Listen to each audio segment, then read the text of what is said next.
The live TV, सच सबसे आगे। नमस्कार, द लाइव टीवी आप देख रहे हैं, आपके साथ मैं हूं आदित्य कुमार। चंडीगढ़ मेयर के चुनाव में जिस तरीके की धांधली के आरोप कांग्रेस और आम आदमी पार्टी की तरफ से लगाए गए थे, वो आरोप नहीं बल्कि वो सच्ची बात थी और इसको अब सीजीआई ने भी मान लिया है। दरअसल मेयर चुनाव में जिस तरीके से 8 वोटों को निरस्त किया गया, वो साफ दर्शाता है कि एक साजिश के तहत किया गया। इंडिया गठबंधन के उम्मीदवार का मेयर ना बन पाए, इसलिए पीठासीन अधिकारी ने यह सब कुछ किया। आप समझिए कि 20 वोट थे, 19 बहुमत का आंकड़ा था, 20 वोट थे पूरे के पूरे इंडिया गठबंधन के साथ, यानी बहुमत से एक ज्यादा। उसके बाद भी 8 वोटों को इनवैलिड करार दे दिया गया और अब मेयर की कुर्सी पर भारतीय जनता पार्टी का बैठा दिया गया। यह साफ तौर पर दिख रहा था कि पीठासीन अधिकारी ने एक साजिश के तहत 8 वोटों को अनवैलिड कर दिया। अब समस्या सबसे बड़ी यह है कि आप ये दिमाग लगाइए, सोचिए इस बात को कि 8 वोट इंडिया के ही अनवैलिड हुए। भाई अनवैलिड होने थे तो बीजेपी के भी हो सकते थे, लेकिन बीजेपी के ना होके सिर्फ इंडिया गठबंधन के किए गए और ये एक साजिश थी। एक वीडियो भी उस दरमियान खूब वायरल हुआ था, जिस वीडियो की चर्चा हो रही थी कि आखिरकार इस वीडियो में दिखाई दे रहा है कि पीठासीन अधिकारी जो वोट था उस पर कुछ कलम चलाते हुए दिखाई दे रहे हैं, क्योंकि ये पूरा जो कुछ भी हुआ था, ये सब वीडियोग्राफी भी इसकी हुई थी, उस वीडियो में साफ देखा जा सकता था। और उसके बाद सबसे बड़ी बात यह थी, पहले तबीयत खराब होती है, फिर चुनाव टाल दिया जाता है, यानी जहां इंडिया गठबंधन जीतती हुई दिखाई देती है वहां पूरा षड्यंत्र रचा जाता है। पहले चुनाव में देरी की गई और फिर 8 वोट इनवैलिड हो गए और जीत दे दी गई भारतीय जनता पार्टी के हाथों में।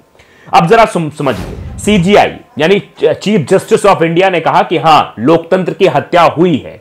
बिल्कुल उन्होंने कह दिया। आप समझिए, सबसे बड़ा पद CGI, chief justice of India, उन्होंने सीधे तौर पर यह कहा है कि भैया चंडीगढ़ मेयर चुनाव में धांधली हुई है, यानी लोकतंत्र की हत्या हुई है।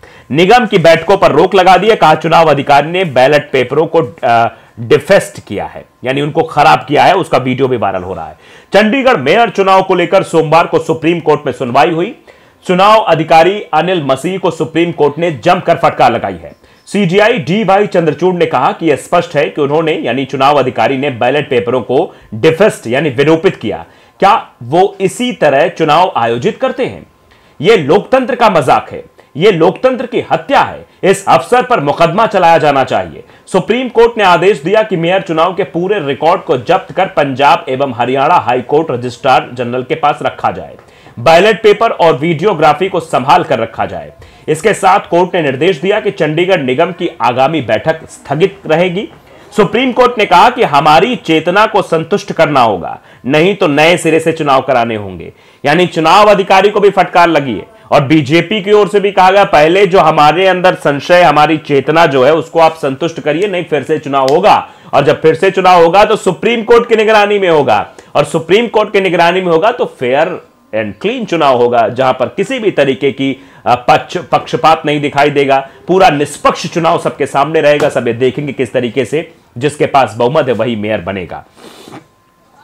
अब अगली सुनवाई इसमें 12 फरवरी को होगी। इंडिया यानी आप कांग्रेस के संयुक्त कैंडिडेट कुलदीप कुमार ने याचिका दायर की है। इसमें उन्होंने भाजपा के नए चुने गए मेयर मनोज सोनकर को हटाकर दोबारा चुनाव की मांग की है। याचिका में दलील दी गई है कि जो चुनाव अधिकारी हैं अनिल मसीह, उन्होंने वोटों की गिनती में हेराफेरी की है और यही हेराफेरी जो है जीत का कारण बनी है। उनकी तरफ से कांग्रेस नेता और सीनियर वकील अभिषेक मनु सिंह भी दलीलें रखी। मेयर के चुनाव 28 जनवरी को हुए थे। तो आप जानते हैं मनोज सोनकर जो इस वक्त मेयर हैं, Kuljeet Singh Sandhu senior deputy mayor है, राजेंद्र शर्मा भी डिप्टी मेयर हैं। गठबंधन के 8 वोटों को इनवैलिड कर दिया गया था, जैसा कि हम आपको बता रहे हैं। दरअसल चंडीगढ़ मेयर चुनाव में 1 सांसद और 35 पार्षदों को मिलाकर टोटल 36 वोट थे।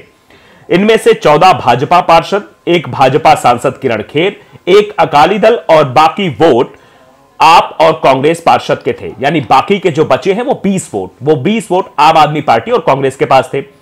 सभी ने वोटिंग की। चुनाव अधिकारी ने काउंटिंग के बाद कहा कि भाजपा को 16 वोट मिले, वहीं आम आदमी पार्टी और कांग्रेस के उम्मीदवार को 12 वोट मिले हैं, जबकि 8 वोट इनवैलिड पाए गए। भाजपा ने नए चुने मेयर मनोज सोनकर ने भी सुप्रीम कोर्ट में कैविएट दाखिल की है, जिसमें कहा है कि कुलदीप की याचिका पर कोई फैसला लेने से पहले उनकी बात भी सुनी जाए। उनकी तरफ से पूर्व केंद्रीय मंत्री स्वर्गीय सुषमा स्वराज की बेटी बालश्री भारद्वाज भी दलीलें रखेंगी। सुप्रीम कोर्ट में जाने से पहले कुलदीप कुमार की तरफ से पंजाब एवं हरियाणा हाईकोर्ट में याचिका लगाई गई थी। इस पर सुनवाई के दौरान उन्हें कोई राहत नहीं मिली। इसमें जस्टिस सुधीर सिंह और हर्ष बांगर की खंडपीठ ने आप की तरफ से चुनाव को स्टे करने की मांग पर साफ इंकार कर दिया था। वहीं चंडीगढ़ प्रशासन को नोटिस जारी कर इस पर 3 हफ्ते में जवाब मांगा गया था।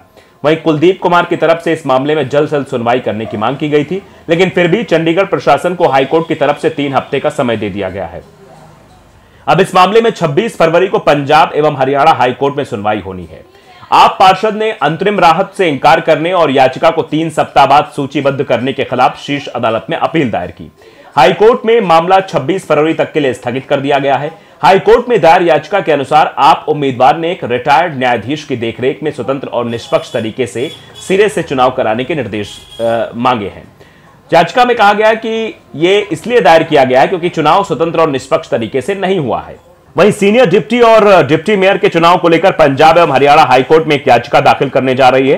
कांग्रेस की तरफ से दोनों पर भाजपा के जीते उम्मीदवार कुलदीप सिंह संधू और राजेंद्र शर्मा की जीत को चुनौती दी जाएगी। कांग्रेस की तरफ से गठबंधन के समर्थन में से इन दोनों पदों पर गुरप्रीत गावी और निर्मला देवी को अपना उम्मीदवार बनाया था, लेकिन विपक्ष के वॉकआउट करने के बाद भाजपा के दोनों प्रत्याशी जीत गए। भाजपा के पार्षद मनोज सोनकर चंडीगढ़ नगर निगम के नए मेयर बन गए। उन्होंने आम आदमी पार्टी के इंडिया गठबंधन अलायंस के कुलदीप टीटा को 4 वोटों से हरा दिया। Senior deputy mayor Kuljeet Sindhu और डिप्टी मेयर राजेंद्र शर्मा को चुना गया था। मेयर चुनाव के लिए सांसद और 35 पार्षदों ने वोट डाला था। यह पूरी खबर है। दरअसल आप समझते हैं इस बात को कि किस तरीके से पूरे चुनाव में धांधली की गई। अब उसके बाद से सवाल उठने लगे थे कि भारतीय जनता पार्टी जहां चुनाव नहीं जीत पाती है वहां षड्यंत्र से चुनाव जीतती है, और वो षड्यंत्र चंडीगढ़ के मेयर चुनाव में पूरी दुनिया के सामने आ गया। हम देश इसलिए भी नहीं कह रहे हैं क्योंकि यह चर्चा पूरी दुनिया में चल रही है कि आखिरकार किस तरीके से उस चुनाव को पहले घसीटा गया, ऐंठा गया, और जब ऐसी प्रोसेस होनी शुरू हो जाए तो समझिए कुछ ना कुछ गड़बड़ इस चुनाव में होने वाली है। दरअसल बीजेपी को पहले से ही यह मालूमात था कि उसके पास गठबंधन नहीं है। एक सांसद का वोट उसके पास है और बाकी उसके पास पार्षद हैं, लेकिन फिर भी वो बहुमत के करीब नहीं पहुंच रहे हैं।